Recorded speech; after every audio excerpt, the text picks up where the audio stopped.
할렐루야. 3월 1일 아침 기도회를 시작하겠습니다. 오늘도 하나님의 말씀으로 주님과 동행하며 하루를 힘차게 살아가는 우리 모든 성도님들 되시기 바랍니다. 오늘 하나님의 말씀은 시편 51편 1절부터 19절까지의 말씀입니다. 다윗의 시, 인도자를 따라 부르는 노래. 다윗이 밧세바와 동침한 후 선지자 나단이 그에게 왔을 때, 하나님이여 주의 인자를 따라 내게 은혜를 베푸시며 주의 많은 긍휼을 따라 내 죄악을 지워주소서. 나의 죄악을 말갛게 씻으시며 나의 죄를 깨끗이 제하소서. 무릇 나는 내 죄과를 아오니 내 죄가 항상 내 앞에 있나이다. 내가 주께만 범죄하여 주의 목전에 악을 행하였사오니 주께서 말씀하실 때에 의로우시다 하고 주께서 심판하실 때에 순전하시다 하리이다. 내가 죄악 중에서 출생하였으며 어머니가 죄 중에서 나를 잉태하였나이다. 보소서, 주께서는 중심이 진실함을 원하시오니 내게 지혜를 은밀히 가르치시리이다. 우슬초로 나를 정결하게 하소서. 내가 정하리이다. 나의 죄를 씻어주소서. 내가 눈보다 희리이다. 내게 즐겁고 기쁜 소리를 들려주시사 주께서 꺾으신 뼈들도 즐거워하게 하소서. 주의 얼굴을 내 죄에서 돌이키시고 내 모든 죄악을 지워주소서. 하나님이여 내 속에 정한 마음을 창조하시고 내 안에 정직한 영을 새롭게 하소서. 나를 주 앞에서 쫓아내지 마시며 주의 성령을 내게서 거두지 마소서. 주의 구원의 즐거움을 내게 회복시켜 주시고 자원하는 심령을 주사 나를 붙드소서. 그리하면 내가 범죄자에게 주의 도를 가르치리니 죄인들이 주께 돌아오리이다. 하나님이여 나의 구원의 하나님이여 피 흘린 죄에서 나를 건지소서. 내 혀가 주의 의를 높이 노래하리이다. 주여 내 입술을 열어주소서. 내 입이 주를 찬송하여 전파하리이다. 주께서는 제사를 기뻐하지 아니하시나니 그렇지 아니하면 내가 드렸을 것이라. 주는 번제를 기뻐하지 아니하시나이다. 하나님께서 구하시는 제사는 상한 심령이라. 하나님이여 상하고 통회하는 마음을 주께서 멸시하지 아니하시리이다. 주의 은택으로 시온에 선을 행하시고 예루살렘 성을 쌓으소서. 그때 주께서 의로운 제사와 번제와 온전한 번제를 기뻐하시리니 그때 그들이 수소를 주의 제단에 드리리이다. 아멘. 오늘 시편에 있는 이 시편에는 이 참회시, 회개시라고 불리는 이 시편들이 있는데 그 중에서 가장 대표적인 것이 바로 오늘 본문인 시편 51편입니다. 찬양으로도 많이 나왔죠. 오늘 본문의 위쪽 괄호 안에 표제어가 이렇게 써져 있습니다. 다윗의 시, 인도자를 따라 부르는 노래. 다윗이 밧세바와 동침한 후 선지자 나단이 그에게 왔을 때. 이 시편은 다윗의 인생에서 아주 치명적이었던 그런 죄였던 밧세바 사건과 관련이 있는 것으로 알려져 있습니다. 다윗이 밧세바를 빼앗기 위해서 그 남편인 우리아를 전쟁터로 몰아서 죽였죠. 그리고도 자신의 죄를 감추려고 했습니다. 그렇게 묻혀져 가던 모습을 하나님께서 그냥 두시지 않죠. 나단 선지자가 다윗을 찾아오게 됩니다. 그리고 나단이 한 이야기를 들려주죠. 어떤 부자가 있었는데 그 부자가 자기 집에 많은 양과 소를 가지고 있었는데도 불구하고 자신의 집에 손님이 오자 그 손님을 대접하기 위해서 옆집에 살고 있는 암양 새끼 딸랑 한 마리를 기르는 그 사람의 애지중지 아끼는 양을 빼앗아서 그것으로 손님을 대접했다라는 그런 이야기였습니다. 나단이 여기까지 이야기를 하니까 다윗이 불같이 화를 냈다고 성경은 말합니다. 세상에 그렇게 못된 인간이 있다니 당장 죽여야 할 것이다. 지금 말로 표현하자면 막 이렇게 화를 냈겠죠. 그러자 나단 선지자가 말합니다. 왕이 바로 그 사람입니다. 사실 이것이 다윗의 모습이고 또 우리의 모습일 때가 많죠. 다윗은 남의 죄에 대해서는 분노를 느끼고 정의를 말하면서도 정작 나단 선지자가 이야기를 들려주고 있는 동안에 그 이야기가 바로 자신을 가리키고 있다는 것을 전혀 깨닫지 못했습니다. 자신의 얘기를 하는데도 그 얘기를 들으면서 전혀 양심에 아무런 거리낌이나 찔림을 받지 않은 거죠. 우리의 이기적인 모습은 우리가 범하고 있는 죄는 내가 범하고 있는 죄는 뭐 그럴 수도 있는 거고 그건 정말 어쩔 수 없었던 거고 다른 사람의 죄에 대해서는 펄펄 뛰면서 정죄하고자 하는 모습, 이런 모습을 보이는 것이 인간의 본연의 모습인 것 같습니다. 요즘 말로는 선택적 정의의 모습, 내로남불의 모습인 것이죠. 나 자신은 어떻습니까? 자백하고 인정해야 될 그런 잘못이 있음에도 오히려 나 자신은 그럴 수밖에 없었다고 합리화하거나 나의 그 알량한 자존심으로 무조건 방어적이 되지는 않았는지를, 다른 사람들이 나의 죄에 대해서, 내가 잘못한 것에 대해서 조금이라도 이야기를 꺼내는 것에 대해서 방어적이 되지는 않았는지를 돌아보기를 원합니다. 물론 우리는 죄를 미워하고 피해야 하겠지만은 다른 사람을 비난하기 이전에 언제나 나를 먼저 하나님 앞에서 돌아보는 우리 성도님들 되시기를 간절히 바랍니다. 자, 이렇게 다윗은 나단 선지자를 통해서 하나님의 책망을 듣고 나서야 비로소 자신의 죄를 인정하고 크게 뉘우치면서 회개했습니다. 바로 오늘 본문이 다윗의 이런 간절한 회개의 내용을 담고 있는 거죠. 이 시편은 그런 괴로움 가운데 회개하고서 이제 나중에 자신의 마음을 하나님 앞에서 정리한 그런 시편으로 보여집니다. 네. 나단이 막 이렇게 얘기할 때 잠깐 곧장 이렇게 쓰지는 않았을 거잖아요. 네. 나중에 이것을 자신의 어떤 그 생각들을 하나님 앞에서 정리한 시라고 볼 수가 있죠. 그 괴로움과 아픔을 하나님 앞에서 돌아보면서 회개하면서 하나님께 올린 고백인 것이죠. 그래서인지 이제 1절에서 4절에 보면은 죄악, 죄과 범죄, 이렇게 각 절마다 죄와 관련된 그런 단어를 말하면서 회개를 하는데요. 이 성경에서의 죄는, 특히 이 구약 성경에서의 죄악은 원어적으로 반역, 침범, 이런 의미를 갖고 있습니다. 누구에 대한 반역이죠? 하나님에 대한 반역이죠. 하나님의 권위를 거부하고 하나님의 영역에 침범하는 행위가 바로 죄인 것이죠. 하나님의 권위를 거부하고 하나님의 영역을 침범했다는 것은 뭡니까? 하나님을 까맣게 잊어버린 것입니다. 그러지 않고서야 어떻게 감히 하나님의 권위와 영역을 침범할 수가 있겠습니까? 하나님을 잊어버린 거죠.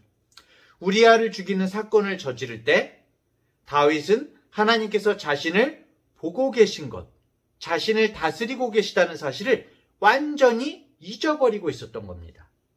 우리들도 한번 매우 싫겠지만 한번 돌아보세요. 자신이 죄를 지었던 순간을 한번 떠올려 보십시오. 거기에 하나님이 계십니까?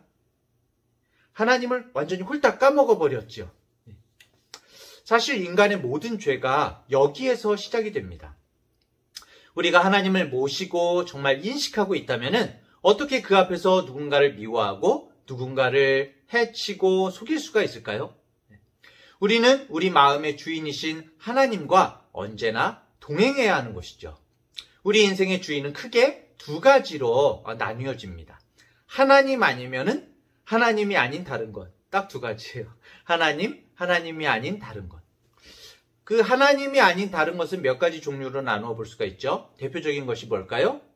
높아지고자 하는 나 자신, 아니면은 악으로 우리를 모는 사탄, 그리고 우리를 세뇌시키는 세속적인 가치관, 이런 것이겠죠. 이 사람이 하나님을 주인 삼지 않고 하나님이 아닌 다른 것으로 나의 주인을 삼으면은 여러 문제가 생겨나게 됩니다. 첫 인간인 아담과 하와도 하나님이냐 사탄이냐, 하나님의 말씀을 듣느냐 사탄의 말을 듣느냐 해서 후자를 선택함으로써 죄를 짓게 된 것이죠. 다윗이 목동이었을 때부터 이스라엘을 다스리는 왕이 되기까지 정말 한평생 하나님을 신뢰하는 삶을 살았습니다. 다윗이 골리앗과 싸울 때에 창이나 칼로 싸운 것이 아니죠. 물매와 정말 보잘것없는 돌멩이 5개를 가지고 나아가면서 하나님의 이름으로 싸웠습니다. 그리고 사울왕에게 쫓겨다닐 때에도 사울왕을 죽일 기회가 2번이나 있었지만은 하나님께서 기름 부으신 왕을 마음대로 내가 해칠 수 없다고 손을 대지 않았을 정도로 다윗은 하나님을 의식하는 그런 삶을 살았지요. 그리고 죄를 가까이 하지 않으려고 정말 몸부림을 쳤던 그런 다윗이었습니다. 그런데 하나님의 영역을 벗어나서 자신 속에 갇혀서 일단 죄를 짓게 되니까 자신이 죄를 짓는 줄도 몰랐던 거죠. 나중에 회개하고 깨닫고서 너무도 자연스럽게 죄를 짓는 자신의 모습에 놀라게 되는 것입니다. 그래서 자신이 그리고 모든 사람이 죄인임을 인정하면서 이 시편을 부르게 된 것이죠. 10절을 보면은 다윗은 자신이 죄인인 것을 처절하게 절감하고 용서를 구하면서 이제는 하나님 앞에서 자신의 삶이 정결해지기를 위해서 기도하고 있습니다. 10절 보면 하나님이여 내 속에 정한 마음을 창조하시고 내 안에 정직한 영을 새롭게 하소서. 그런데 이제 여기서도 보면은 다윗이 자기 속에 정한 마음을 창조해 주시기를 간구하고 있죠. 자신의 속을 정하게 고쳐주십시오 이렇게 말하지 않습니다. 완전히 창조해 주십시오라고 간구하는데요. 고쳐달라는 것, 고쳐주시는 것 정도는 뭡니까? 본래 있던 것이 망가지거나 고장이 났을 때 이런 것을 복원하는 것이죠. 하지만 창조해 주십시오라는 것은 본래 없었던 것을 새롭게 만들어 달라는 것이죠. 그러니까 다윗은 본래 자기 속에는 정한 것이 하나도 없다고 하나님 앞에 고백하는 것입니다. 그래서 그런 마음을 주시면 정말 하나님만을 온전하게 섬기고 싶다고 말하고 있는 것이죠. 이것이 우리의 기도가 되기를 간절히 바랍니다. 11절에도 볼까요? 나를 주 앞에서 쫓아내지 마시며 주의 성령을 내게서 거두지 마소서. 다윗이 하나님께 범죄하고서 느낀 감정은 우리들도 가끔 느끼죠. 하나님과 완전히 단절된 기분이었습니다. 다윗은 하나님의 영이 떠난 사울의 모습을 잘 알고 있었죠. 다윗은 성령께서 자신과 함께 하시지 않는 것을 너무나 두려워하고 있습니다. 그리고 12절로 이어지죠. 주의 구원의 즐거움을 내게 회복시켜 주시고 자원하는 심령을 주사 나를 붙드소서. 구원의 즐거움을 회복시켜 달라고 기도합니다. 무슨 말일까요? 죄를 범하기 전에는 구원의 즐거움이 있었다는 것이죠. 그런데 지금은 없다는 것입니다. 우리도 마찬가지죠. 우리가 하나님 앞에서 죄를 짓게 되면은 하나님을 믿는 것에 대해서 의미를 찾을 수가 없고 의욕이 상실되고 죄책감이 우리를 사로잡게 됩니다. 성경을 읽기도 하고 우리가 기도를 하기도 하지만은 예배를 드리기도 하지만은 정말 인격적이신 하나님 앞에 설 수가 없어요. 그냥 자기 자신이 기계적으로 습관적으로 되는 것을 느끼게 됩니다. 결국 우리가 죄를 짓지 않아야 하는 가장 큰 이유는 하나님과 멀어지기 때문이죠. 그리고 비록 정말 우리가 죄를 지었더라도 어떻게 해야 됩니까? 빨리 하나님께 돌아와야 되는 것이죠. 빨리빨리, 우리나라 사람들의 특성이죠. 빨리빨리. 그런데 이 부분에서는 빨리빨리를 못하는 것 같아요. 빨리빨리 정말 뻔뻔하게 하나님께 머리 숙이고 하나님 앞에서는 뻔뻔해도 됩니다. 뻔뻔하게 머리 숙이고 또 내가 잘못한 사람에게도 잘못한 어떤 문제에 대해서도 머리 숙이고 정말 나가야 하는 것이죠.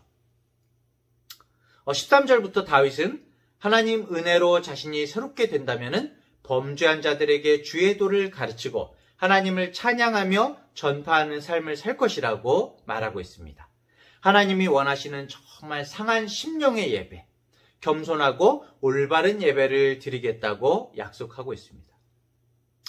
사실은 이것이 바로 죄에 대해서 바르게 회개한 자의 모습이죠. 회개라는 것은 단순히 내 죄를 사함받는 것이 전부가 아니지 않습니까?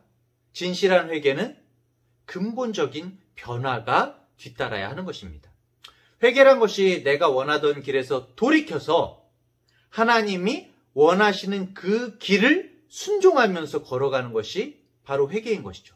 말로 그냥 잘못했습니다. 죄송합니다. 이거 누가 못합니까?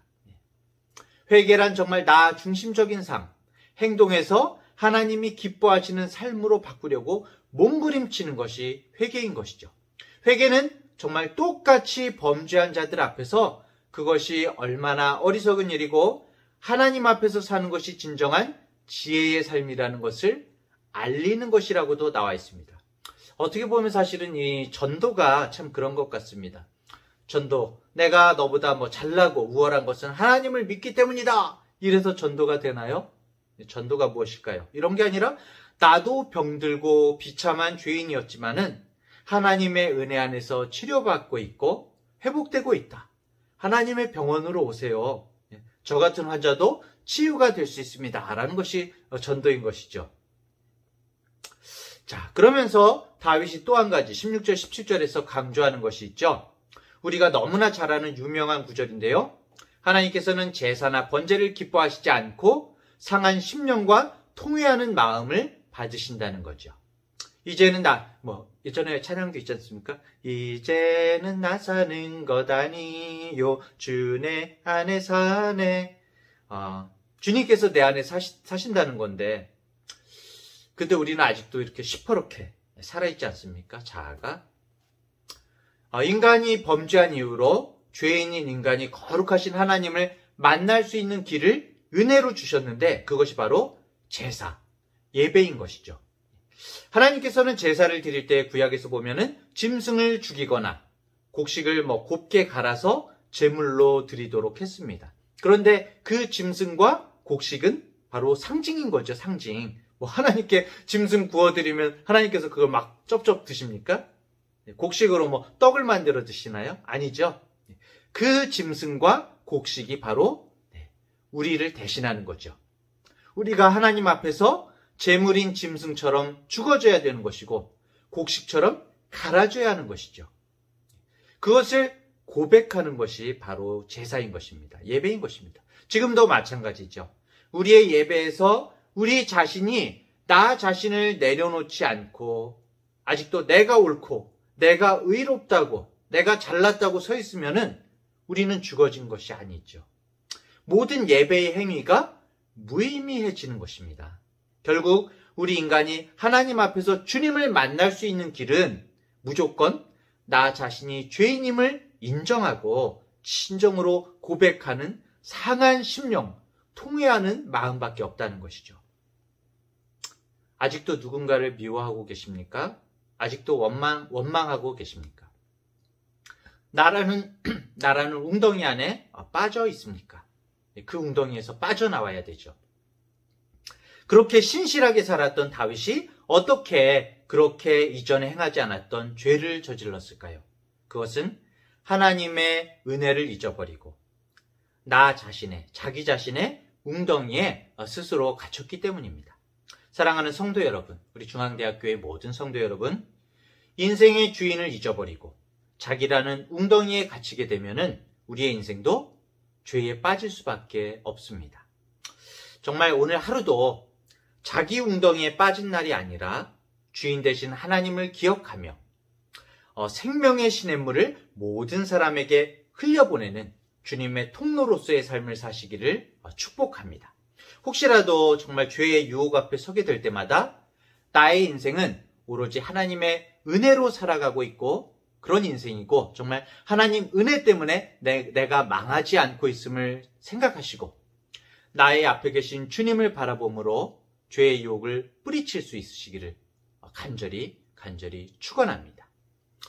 오늘 기도의 제목을 나눌까요? 오직 하나님만이 우리 인생의 주인이 되어주시며 한순간도 주님을 잊지 않고 날마다 동행하게 하소서. 주님 앞에 있어서 죄의 유혹을 물리치게 하소서. 이렇게 다 함께 기도했으면 좋겠습니다. 제가 기도하고 기도하는 시간을 갖도록 하겠습니다. 하나님 아버지, 다윗이 자신의 어처구니 없는 죄에 실망했듯이 우리도 우리의 부족함과 형편없음에 놀랄 때가 참 많습니다. 다윗의 처절하고 고통스러운 회개가 우리에게도 정말 메아리쳐 옵니다. 다윗이 하나님 앞에서 씻을 수 없는 죄를 지었지만 자신을 돌아보면서 날마다 하나님께서 주인 되심을, 동행하심을 생각하게 되었고 자기 속에 정말 정한 마음이 창조되어야 한다는 것도 알았고 정직한 영이 새롭게 되어야 함을 깨달은 것을 보았습니다. 주님, 우리가 죄를 지으면 성령께서 괴로워하시며 구원의 즐거움도 사라진다는 것도 보게 되었습니다. 주님, 정말 간절히 원하옵기는 우리 중앙대학교의 모든 성도들을 붙들어 주시어서 진정한 심령, 상한 심령으로 통회하는 마음으로 주님 앞에 서게 하여 주시고 모든 죄의 유혹 속에도 끊임없이 우리에게 베푸시는 하나님의 은혜를 생각함으로 이기게 하여 주시옵소서. 우리가 정말 무지 중에 지은 죄가 있다면 깨닫게 해주셔서 회개함으로 완전히 돌아서 정말 다시 하나님만 붙들고 사는 인생이 되게 하여 주시옵소서. 주님, 오늘도 인도하시는 주님을 찬양합니다. 성령님께서 붙들어 주시옵소서. 예수님의 이름으로 기도합니다. 아멘.